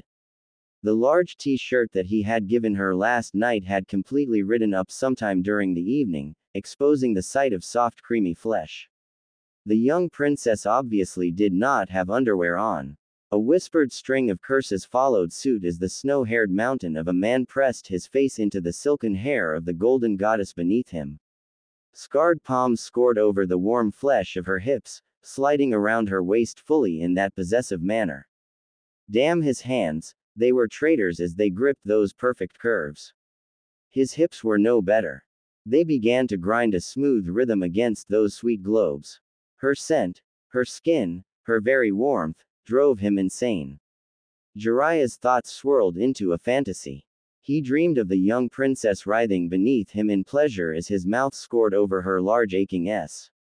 Her sweet scent would wash over him as her hands gripped his hair in ecstasy.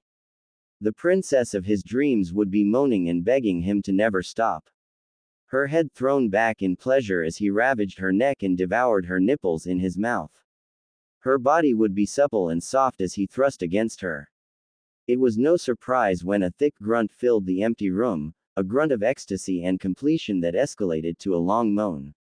Jiraiya could not hold back and with roguish groan released himself all over the silken pajama bottoms. Quote exclamation mark quote. He cursed beneath his breath as he felt the hot sticky mess forming along the front of his bottoms and down his thigh. One of his hands reached up to slap against his forehead as the lean frame settled back into the thick cushions. A light sheen of perspiration covered his body with the recent exercise. Idiot. Not now, you idiot. To Jiraiya, this was damned close to taking advantage of her whilst she was still in a precarious state. Those thoughts of Tsunade crying into his chest brought forth dark thoughts. Images of Dan bloodied up and begging and Orochimaru scarred with that disgusting tongue of his ripped out. Jiraiya knew what he had to do. He would help Tsunade through all of this. He was her friend, and he would do the very thing he was good at whenever she was in trouble. He would help, even if it broke his heart to see her waste her tears on every other man but him. First things first, he had to get cleaned up. The hot mess was becoming bothersome to him, a very uncomfortable state. Strategically, the young shinobi disentangled himself from Tsunade and efficiently moved over her body to get to his full towering height. With a bit of an awkward stance, he struggled his way towards the bedroom to grab a new pair of clothes and a hot shower to clean up the entire mess. The scent of salmon filled the air and stirred Tsunade from her very erotic dream. Lashes fluttered gently as amber eyes absorbed the rays of light floating into the room. Grogginess was the first welcoming thought before the realization that there was no longer any warmth surrounding her. No strong arms were wrapped around her, and no broad chest to snuggle into. Where was Jiraiya? A slender hand reached up to wipe away the last tresses of sleep when the young nurse noticed that the blanket was wrapped tightly around her. Someone had made sure she would be warm during the cold morning. Hey, you gonna stay on that couch all day? A golden head snapped up and saw Jiraiya holding a skillet in one hand and long chopsticks on the other. His chest was still bare like last night and a pair of light blue cotton drawstring pants accentuated his fit body. Yes. Tsunade moaned comfortably and tossed the blanket over her head, snuggling deeper into the thick cushions of the couch. A rich laugh bellowed in the room as Jiraiya made his way back towards the kitchen. Alright, but you're gonna miss a breakfast of a lifetime. I'm not saving you any. Jiraiya heard the moan of protest and chuckled some more as he settled the skillet onto stove top again. The slices of salmon sizzled in protest as the scent wafted into the room. Fine, I'm up. The white-haired male craned his head towards the side and blushed. The pink tinge crept over his cheeks as a lopsided smile crossed his face. Tsunade's golden hair was tousled from sleep, shining in gentle waves over her shoulders. The blanket he had used from the couch was droopily wrapped around her arms, looking more like a dress wrap. She was adorable and looked so damned why at the moment. He quickly snapped his head back around to look at the salmon before gulping. Just get around to making the eggs and breakfast should be done. The lack of scuffling feet and jingling pans had Jiraiya looking back over again. What's wrong? He questioned her as she just stood to where she was blushing like a child and looking down. I don't know how to cook, she mumbled to herself, not quite catching his eyes. Tsunade was great at everything else. As a nurse she was exemplary and as a kunoichi she could hold her own against many enemies, however, cooking was one of her few weaknesses. Her embarrassment was multiplied by the memory of Naruto feeding Jiraiya a few days ago and he had enjoyed her cooking. She remembered his smile, so carefree and filled with true happiness, and she could never experience a moment like that with him. Her ears met another bout of laughter. That rich hearty chuckle that washed away all embarrassment as Jiraiya held onto his belly. He looked up from his double-over form and held out his large hands, palms opened up and so welcoming. Come on, I'll show ya a few tricks of the trade, Harem. A new blush crept across her cheeks. He looked so inviting, so alive. The sun reflecting from the window highlighted the youth in Jiraiya, his tanned skin glowing, his russet of white hair wild, and those onyx eyes soft with a sparkling charm. She couldn't help it. The golden goddess reached out, her melodic laughter mixing with his own, and gold met white, mixing into a fruitful union within the kitchen. Jiraiya tugged Tsunade against his chest until her back lightly smacked against his front. Okay, first let's cook these salmon pieces right. We just need to sear them since they're small. His voice was brushed along her ear, soft and warm as if he were whispering the secrets of life to her. It felt so right to be in his arms. She watched as Jiraiya skillfully turned one salmon piece over and rubbed it in the oil slightly before flipping again. Then he quickly picked up the piece and laid it on a drip rack. See, just like that. Now you do it. The large male handed her the chopsticks he had been using and watched. All right. Tsunade reached for one piece of meat and flipped it over as she had seen him do. However, a piece of the salmon began to crumble as it landed on the opposite side. When she tried to rub it in the oil, it crumbled further. I can't do this, she cried out, upset that she could not even flip a damned piece of meat over.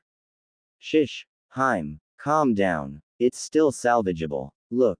Jiraiya's larger hands wrapped around her own, he eased his fingers over hers and gently opened the chopsticks up. Next time, grab it from the sides, where the meatiest part is. It'll hold better from there. He rumbled those words into the shell of her ear. They closed the wooden ends just where he said to grab, and they both lifted it off the pan and onto the drip rack. There you go, nice and gentle. She felt his lips drop lower, passing a kiss at her earlobe before teeth clamped onto the flesh and scraped across it.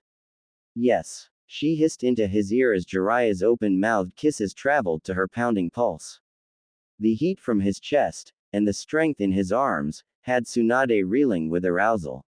She felt the large hand gently cradling her own move along her arm, his other hand also mimicking the action until both reached her shoulder blades. Once there, they moved down, gripping her hips in an appreciative manner. See, he murmured seductively into her ear, you have to grip the most delicious part or it'll fall apart. Tsunade mentally damned him as she felt an electrified shock run from the top of her spine and down, coiling towards her loins. Keeping up the pretense of still talking about cooking, she innocently formulated a question before verbalizing. What about the seasoning? I wouldn't want the food to be too salty or bland. All she heard was a chuckle behind her, that deep chest just vibrating from the soft laughter. For that, Harem, he turned her around in his arms, silken strands of his white hair flushing gently across her face as he loomed over her. You have to taste it first just to make sure. She was sure that after he said taste, a gentle purr had taken on his words. Was this seduction? If it was, then she was absolutely amazed at his skill and passion. Their lips met in a gentle clash. One of his large hands had reached up to grasp her chin, tilting her head up. His tongue lashed against her lips until she opened to allow him access into the sweet cavern of her mouth. She moaned, bending to his will oh so easily. He commanded her body and she responded with a fiery flush. Before she could faint from the pleasure, Jiraiya pulled back with a satisfied smile. Onyx eyes twinkling mischievously as he spoke, and maybe, after the first taste, you have to try it again. Just in case. Yes, maybe you should. She commented back breathlessly. She didn't know what forced her to say such a thing, but all she knew that she needed to taste his lips again. To feel that hard body pressed up against her and let her know that she was still a woman, a wanted woman. Jiraiya reciprocated the action she needed and claimed her lips in another sudden rush. Teeth, tongue, and lips possessed Tsunade, washing away all the doubts that she wasn't a woman who was desired by somebody. Perfect, was the only word spoken after the luscious kiss. Tsunade could not verbalize anything, all she could do was mentally agree with him. The large shinobi quickly released her with a small cough, eyes trailing away. I'll finish up here. Why don't you go take a shower? I've already put your clothes in the wash. It was safe to say, Tsunade was a little put off at his sudden coldness towards her, especially after what they shared. You're right, maybe I should. The blanket was wrapped tighter around her and she ducked under his muscular arm and walked out of the kitchen, confused as the little flames of anger licked her mind. She quickly entered his bedroom where she would have spent the night had she not gone seeking his warmth.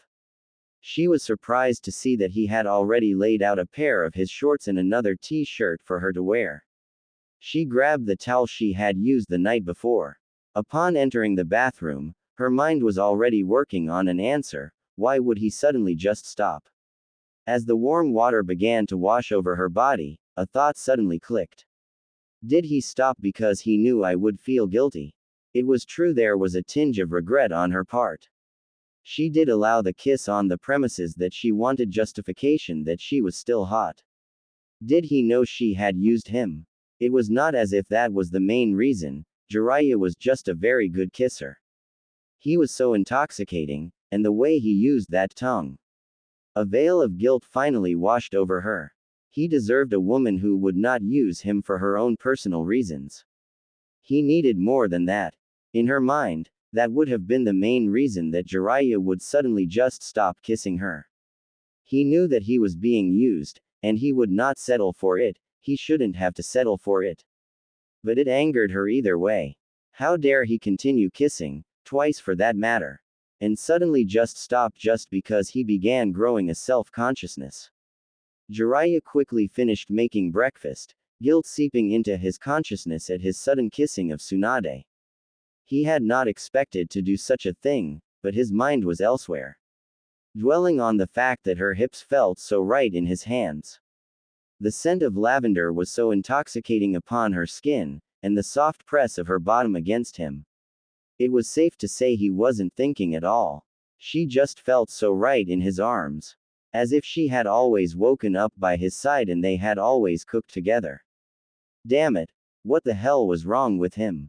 He practically assaulted her, right when she's in an emotionally unstable moment in her life. Obviously something happened last night between her and Dan, and all he could think about was making love to her luscious body. The torment continued onward when the young princess stepped into the fresh light of the sun seeping from the window of the dining room. Unconsciously, Jiraiya held his breath, completely taken away by the mere sight of her. He turned his head to the side, to avoid her sight and suspicions as he laid out the plates for breakfast. He could sense it, like a dark cloud on a beautiful morning. She was angry. No, not angry. Pissed. Sighing in trepidation, Jiraiya knew that it was pointless to avoid Tsunade's wrath. In the long run it just wasn't worth it. It was better if he faced up to it now rather than later, where words could be blown completely out of proportion. He laid down the last bowl and looked up to stare at Tsunade directly in her amber eyes. "I'm sorry," he whispered, the silence lightening just a bit, which he appreciated.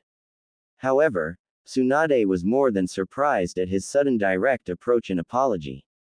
Perhaps, in the long run, she had expected him to be childish about the entire ordeal. In her thoughts, he was still that little boy that annoyed her. And yet, here he was, being a complete and total man. A hot man. Her thoughts corrected. Sorry for what? Set into new territory, the blonde female took the defensive. She was sure that he would be demanding an apology from her, not the other way around, with less demanding. "I didn't mean to take advantage of you." Her mouth dropped, but with the babbling Jiraiya, her facial expression was lost in the rant. He was sorry for taking advantage of her. She was taking advantage of him and his obvious interest in her just to fuel her ego. His words became a blur as laughter began to pool into her belly. Here she was angry at him for absolutely no reason, and there he was thinking that he had invaded her personal space. Tsunade. The question cut through her mirth, but that soft smile was still curling the edges of her perfectly pouting lips. Still laughing, one of her slender hands pressed against her stomach as the back of her free hand tried to hide the laughter aching to spill out. "I'm sorry, Jiraiya. It's just that we always seem to get stuck in these situations." She continued to laugh, this time openly and freely. He instantly understood what she meant. It was true, despite everything, they always did have a tendency of fighting, but never quite to the point of hurting each other's feelings. In a way, it could be called foreplay. Soon the dining room was filled with laughter from both parties as the food was served and the incident forgotten. Thank you for coming with me and letting me stay at your place. Two shinobis walked towards Tsunade's apartment. Their pace was slow, demeanor casual. It's all right. I didn't think it would have been a good idea if you went back yourself, especially if he's still around. I don't want anything to happen to you. A half smirk was offered with the comment, one large hand reaching up to scratch along the length of a long red tattoo upon a smooth cheek. By the way, you never did tell me what happened last night.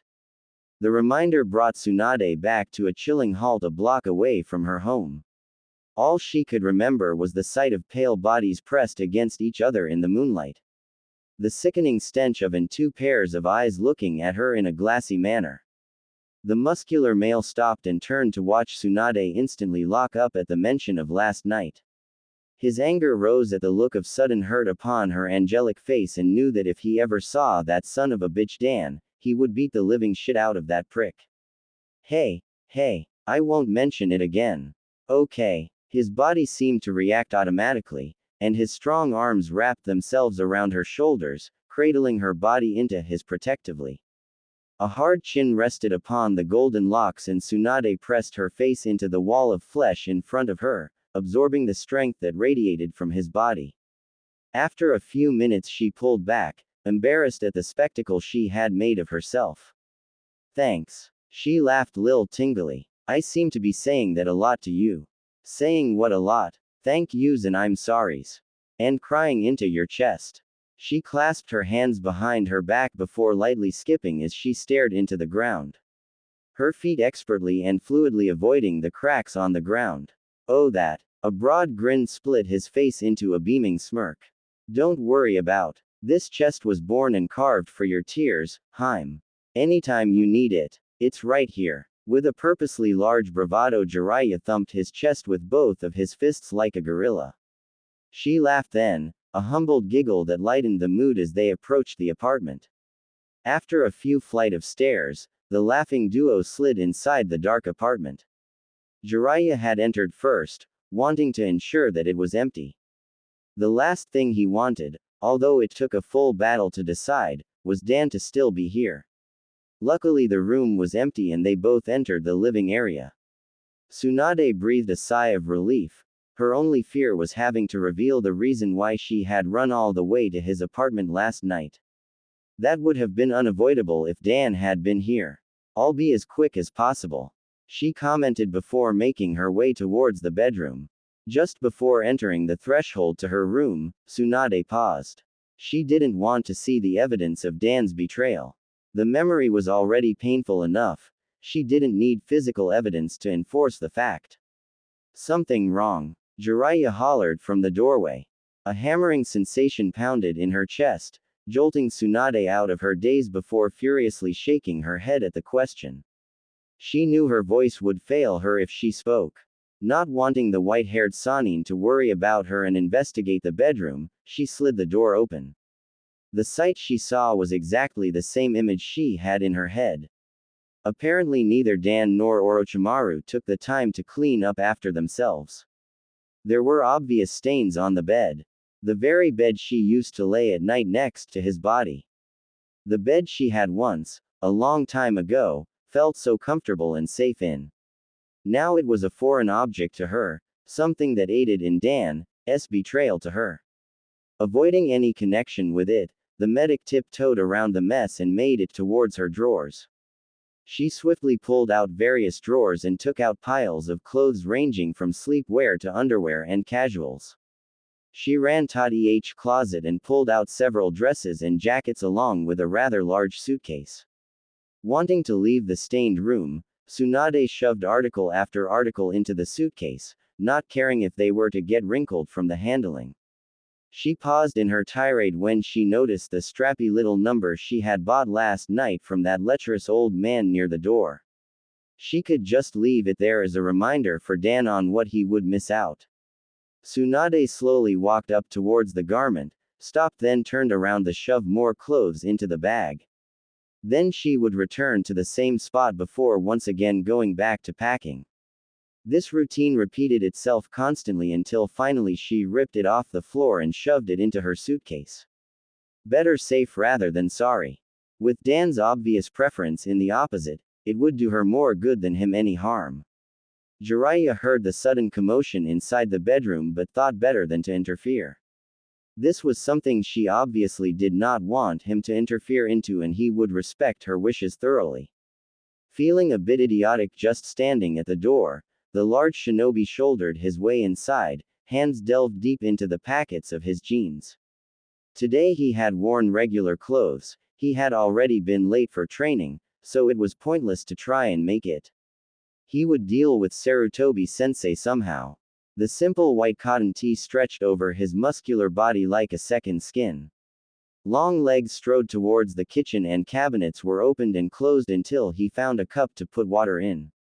Jiraiya had always known Tsunade to be a bit of a clean freak, well, not neurotically so, but she loved keeping certain parts of her life in order. Unlike him, who had things strewn about in his house left and right. A trait that Tsunade instantly caught him on and berated him about. A small smile tinged the edges of his thin lips as the memories of the morning flooded into his mind. After their little tryst, Tsunade had bonked his head for not keeping his place clean.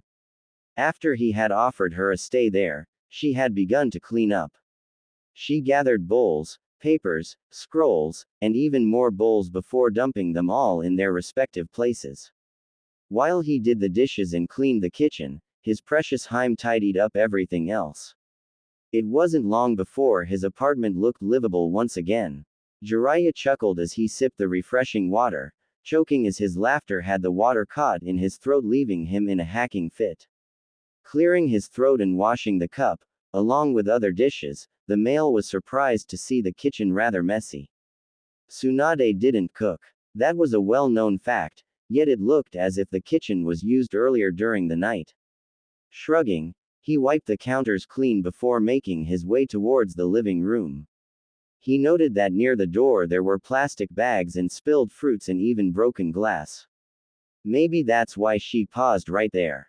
She could have gotten cut, he mumbled to himself before squatting down to see that the broken glass was a wine bottle and the liquid had soaked into most of the floorboards and fruits. Not wanting Tsunade to get cut from the glass, Jiraiya stood to his full towering height and made his way back towards the kitchen to grab a bag and some towels and rags.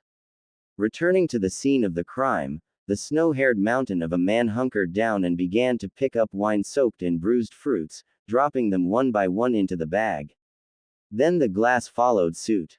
Once most of the larger pieces were taken care of, Jiraiya dragged the damp rag across the floor to pick up the smaller pieces that could cut deep. Assured that he had gotten everything, he began to soak up most of the wine and dumped the rag into the bag along with the towels he used to dry the floor. Satisfied, he grudgingly stood up once more with a wince. Man, was he getting old that fast already? Before making his way back to the kitchen, Jiraiya opened up the curtains and blinds for light and then dumped everything in the garbage and washed his hands at the sink. While drying his hands, the front door slammed open, sending an alarming jolt through his system. Dan had torn through the door after having searched for Tsunade at Naruto's place, then Ruka's, and finally asked around at the hospital and clinics. He had returned to the apartment to see if she had come back to wait for him. Tsunade. His voice echoed in the apartment. She must have been there, seeing as someone had opened up the curtains and cleaned up most of the mess. There was shuffling from the kitchen and Dan slowly closed the door behind him. His mouth was dry and raw, his body covered in sweat and his breathing heavy from the search. However, the person who stepped out from the kitchen was not Tsunade. It was the hulking body of Jiraiya. Dan's eyes widened exceptionally at the sight of the older male.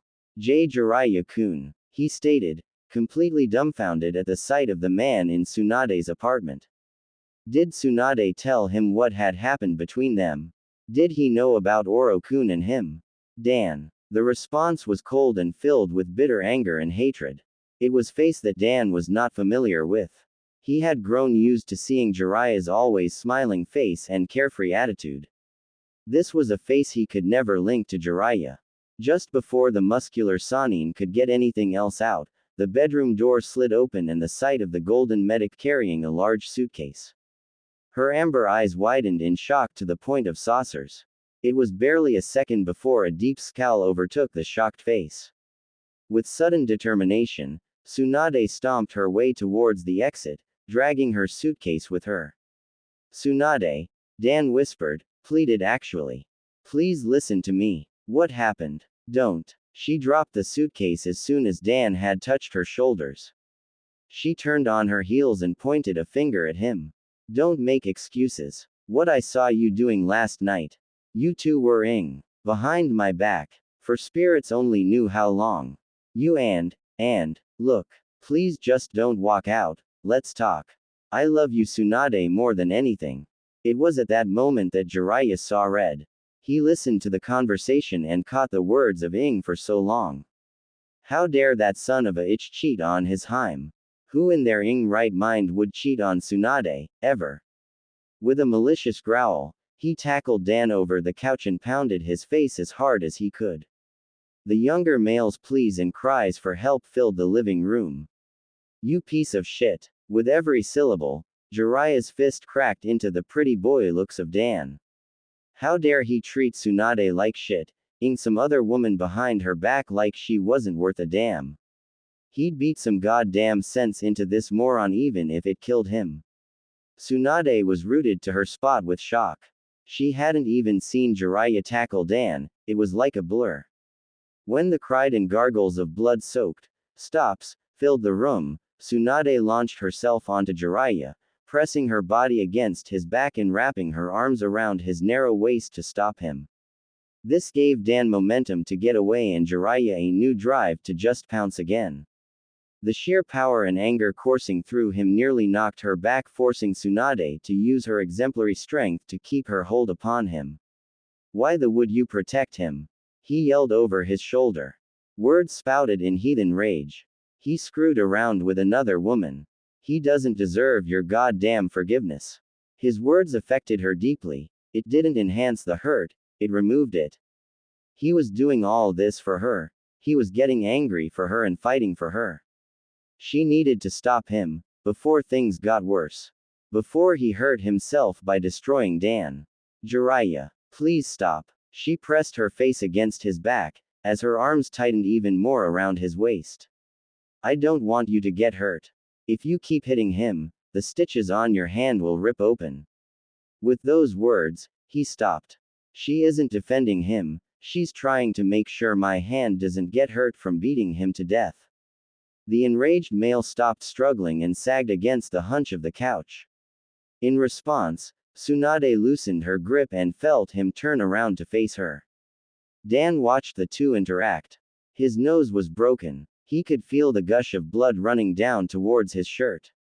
One of his eyes felt swollen and his jaw as on fire.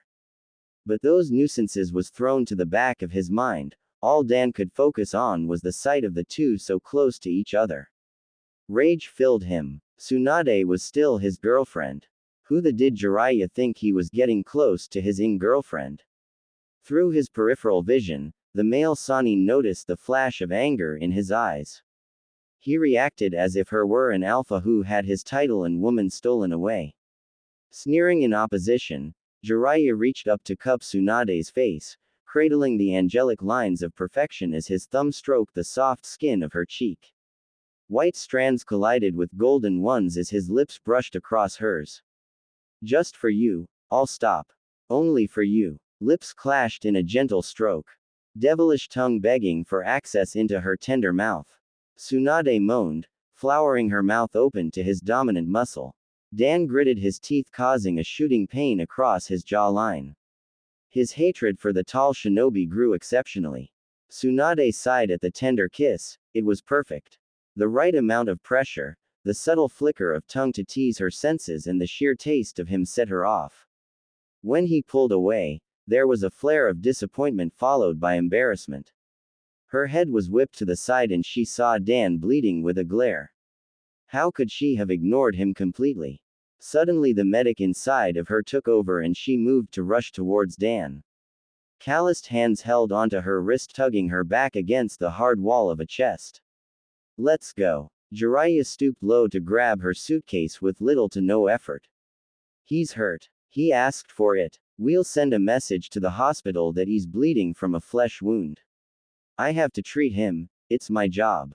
Jiraiya's jaw clenched, an uneasy feeling consuming him before he turned to look at the beautiful vision before him. I don't him anywhere near you. Oh, with a last lingering look at Dan, Tsunade tucked herself under Jiraiya's body and they both exited her apartment. In their wake was an irate and fuming Dan.